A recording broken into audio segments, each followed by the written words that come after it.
नमस्कार, मैं Sanjay Sharma news CG24 में आप सभी दर्शकों का हार्दिक स्वागत करता हूँ। जी हाँ, आज हम जिस शख्सियत के पास पहुँचे वो कोई नाम के मोहताज नहीं है। रायपुर जिले के युवा मोर्चा के जिला अध्यक्ष गोविंदा गुप्ता जी। जी हाँ, हम बात कर रहे हैं युवा मोर्चा के नेतृत्वकर्ता रायपुर जिला के, जो अभी कुछ समय से देखा जा रहा है कि आगामी और जो पिछले कुछ समय में जो आंदोलन हो रहा है, जो सड़कों की लड़ाई लड़ा जा रहा है युवा मोर्चा, उसका नेतृत्व किया जा रहा है गोविंदा गुप्ता जी के द्वारा। आज हम खास चर्चा में बात करेंगे रायपुर के जिला अध्यक्ष गोविंदा गुप्ता जी से। सर नमस्कार। नमस्कार जी, नमस्कार सर, मैं सबसे पहले आज जो हमारी विशेष चर्चा उसमें आपसे सबसे पहला पूछना चाहता हूँ कि अभी तक जो 3.5 साल के कार्यकाल हुआ है भूपेश सरकार को, उसको आप किस नज़र से देखते हो? देखिए, जिस हिसाब से जब हम पूरे प्रदेश की सड़कों में या रायपुर के खासतौर पे रायपुर की सड़कों पे निकलते हैं, जिस हिसाब से आंदोलन और प्रदर्शनकारी हमको सड़क पे मिलते हैं, मुझे ये लगता है कि 3.5 साल में कांग्रेस की सरकार इतनी विफल रही है कि आज की डेट में हर वर्ग, हर तबका, हर समाज के लोग, हर कर्मचारी संगठन विरोध कर रहे हैं। इससे साफ साफ दिखता है कि पिछले 3 साल या 3.5 साल का सरकार का जो कार्यकाल है विफल रहा है। रायपुर में खास करके देखा गया कि आए दिन चाकूबाजी घटना, नशे का गोली, चोरी, डकैती, हत्या, ये घटना लगातार बढ़ रहा है। तो आप इसको किस नज़र से देखते हो? आप इसका दोषी किसको मानते हो? पुलिस प्रशासन को, सरकार को, या समाज को, या अन्य किसी को? देखिए, लॉ एंड ऑर्डर जो किसी भी शहर या राज्य का बनता है या व्यवस्थित होता है, वो कहीं ना कहीं पुलिस प्रशासन का होता है, और दूसरे नज़रिए से देखा है तो शासन का होता है। जब शासन लचर होती है या शासन में ढीलापना होता है, या तब हमको दिखता है कि लॉ एंड ऑर्डर बिगड़ रहा है। और रायपुर और छत्तीसगढ़ राज्य में तो पुलिस प्रशासन और कांग्रेस के संरक्षण में ही सब चीज़ें हो रही है, तो व्यवस्था बिगड़नी चाहिए। आप देखिए, जितने भी अपराध हो रहे हैं उसमें कितने अपराधी पकड़े जा रहे हैं। आज रायपुर शहर की छोटी छोटी गलियों में आसानी से अवैध नशे का सामान मिल रहा है, तो पुलिस प्रशासन को मालूम नहीं है क्या? एक विषय में गृह मंत्री ने कहाँ कहाँ सट्टा चल रहा है और नशे का कारोबार चल रहा है, उसकी लिस्ट SP या IG को भी दी थी, लेकिन पुलिस की कार्रवाई कितनी हुई? कहीं ना कहीं कांग्रेस का पूर्ण रूप से संरक्षण है, और प्रशासन और पुलिस विभाग की मिलीभगत से रायपुर में नशे का अपराध का गढ़ बनते जा रहा है।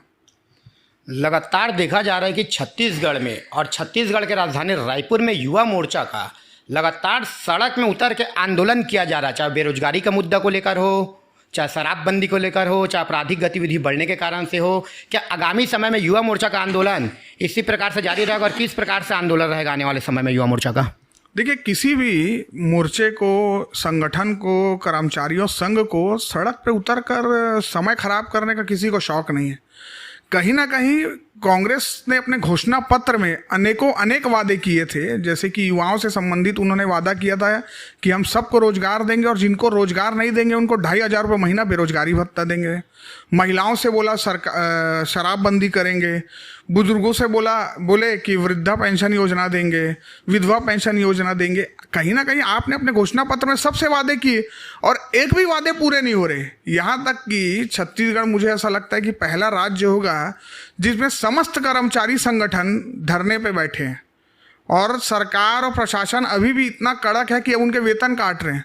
आप देखिए, सरकार पूर्ण रूप से विफल है। उसने जितने भी घोषणा पत्र में वादे किए उसमें से एक भी पूरा नहीं किए। और मुझे लगता है कि छत्तीसगढ़ की जो जनता है उसकी तासीर बहुत शांत है, बहुत शांत किस्म के लोग हैं छत्तीसगढ़ के, इसीलिए वो लोग लगभग 40 महीने तक इंतजार कर लिए। लेकिन मुझे अब लगता है कि आगामी जो 1.5 साल कांग्रेस सरकार का बचा है, इसमें शांत रहने वाला कोई विषय नहीं है। हर संगठन, हर मोर्चा, हर प्रकोष्ठ, हर युवा वर्ग, हर महिला सड़क पर उतरेंगे। और मुझे लगता है कि जिस सम्मान के साथ कांग्रेस के समस्त विधायकों को विधानसभा के अंदर भेजा गया था, उसी सम्मान के साथ 2023 के विधानसभा चुनाव में उनको विधानसभा से बाहर लाया जाएगा। कुछ दिन पूर्व मुख्यमंत्री निवास घेराव के दौरान पुलिस प्रशासन द्वारा आधे दर्जन से ज़्यादा युवा मोर्चा के कार्यकर्ताओं पे FIR दर्ज किया था, नामजद, जिसमें आरोप ये लगाया था कि सरकारी सामान का तोड़फोड़ किया गया था और अभद्र व्यवहार का। इसको लेकर आप क्या कहना चाहते हो? देखिए, सरकारी सामान का तोड़फोड़ का विषय जो है वो अलग है। जब भी हम किसी भी एक चीज़ का प्रोटेस्ट करते हैं, जब विरोध करते हैं, अगर हमारी मांग क्या थी, मुख्यमंत्री निवास का घेराव करना, आप सड़कों पे बैरिकेड कराओगे लगाओगे तो प्रदर्शन तो उग्र होगा ही ना। आप एक तो युवाओं की मांग भी पूरी नहीं कर रहे हो, जो आपने स्वयं वादे किए उसको पूरे नहीं कर रहे हो, फिर युवा अपनी मांग को लेके आपके पास जाते तो आप आने नहीं देते, तो युवा या समस्त वर्ग तो उग्र होगा ही ना। इसीलिए, और दूसरा, युवा मोर्चा मंडल स्तर, जिले स्तर, प्रदेश स्तर में अनेकों प्रदर्शन करता है। तो कई बार पुलिस वाले अपनी व्यक्तिगत दुश्मनी निकालने के लिए भी लोगों का नाम एफआईआर में डालते हैं। बहुत सारे सबूत हमारे पास भी हैं जिन लोगों ने इस प्रदर्शन में कुछ नहीं किया, लेकिन प्रशासन ने उनका नाम एफआईआर में दर्ज किया है। देर सवेर युवा मोर्चा इस चीज़ का मुंहतोड़ जवाब देगी, प्रशासन को भी और शासन को भी। लगातार कांग्रेस सरकार का ये कहना है कि हमने रामगमन पद बनाया, माता कौशल्या का मंदिर बनाया, कृष्ण कुंज बनाया, कहीं ना कहीं हम हिंदुत्ववादी एक सरकार और हमारा सोच ही एक हिंदुत्ववादी और हम काम भी हिंदुत्व के लिए कर रहे हैं। और कहीं ना कहीं उन लोगों का आरोप भी है कांग्रेसी नेताओं का कि भाजपा वाले सिर्फ हिंदुत्व के नाम में वोट बटोरते हैं और कुछ नहीं करते। क्या कहेंगे आप इस बारे में?